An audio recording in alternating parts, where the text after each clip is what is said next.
100 TV news కి స్వాగతం. Bhupalpally municipality పరిధిలోని 9వ మరియు 10వ వార్డుల్లో నిన్నటి గాలివాన కారణంగా దెబ్బతిన్న ఇళ్లను, పూరి గుడిసెలను మరియు చెట్టు విరిగి పడిన ప్రాంతాలను భూపాలపల్లి ఎమ్మెల్యే గండ్ర సత్యనారాయణరావు పరిశీలించారు.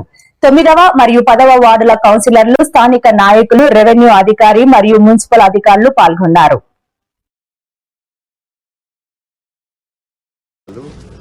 గాడుపు దువారంతోని విపరీతంగా పడి మహబూబ్పల్లి 9, 10వ వార్డు సంబంధించిన మున్సిపాలిటీలో కూడా నియోజకవర్గంలో కూడా చాలా దిక్కులైనవి. ఇది కన్పర్తిలో కూడా ఒక ఇల్లు కూలింది. అదేవిధంగా కుందనపల్లిలో కూడా 2-3 దిక్కుల కాల్ ఫ్రాక్చర్ అయింది, ఇల్లు కూలి మనిషి మీద పడి.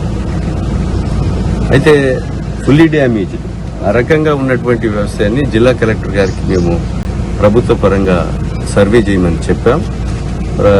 ఆ సర్వే జరిపించి ఫుల్లీ డ్యామేజ్లు, పార్టీ డ్యామేజ్లు ఎన్ని తేలుతాయో వాటిని చూసి, ఒకవేళ పేదవాని ఇల్లు ఆ యొక్క స్లాబ్ లెవెల్ వచ్చి మనకి డబ్బులు వెళ్ళక గుడిసె కట్టుకొని రేకులు వేసుకొని ఆ రేకులు కొట్టుకపోయి గుడిసె కొట్టుకపోయి ఇబ్బంది పడుతున్నారు. వాళ్ళందరికీ నేను ఇందిరమ్మ ఇళ్లలో గౌరవ ముఖ్యమంత్రి రేవంత్ రెడ్డి గారి దృష్టికి తీసుకెళ్లి, గృహ నిర్మాణ శాఖ మంత్రి గారి దృష్టికి తీసుకెళ్లి వాటికి 2 లక్షల రూపాయలు ఇందిరమ్మ ఇల్లు ఇచ్చే విధంగా వెంటనే మంజూరు ఇస్తాం.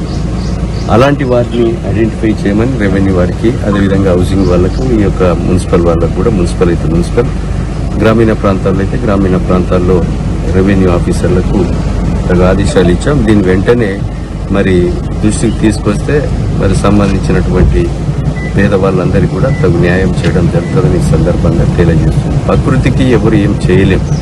ప్రకృతికి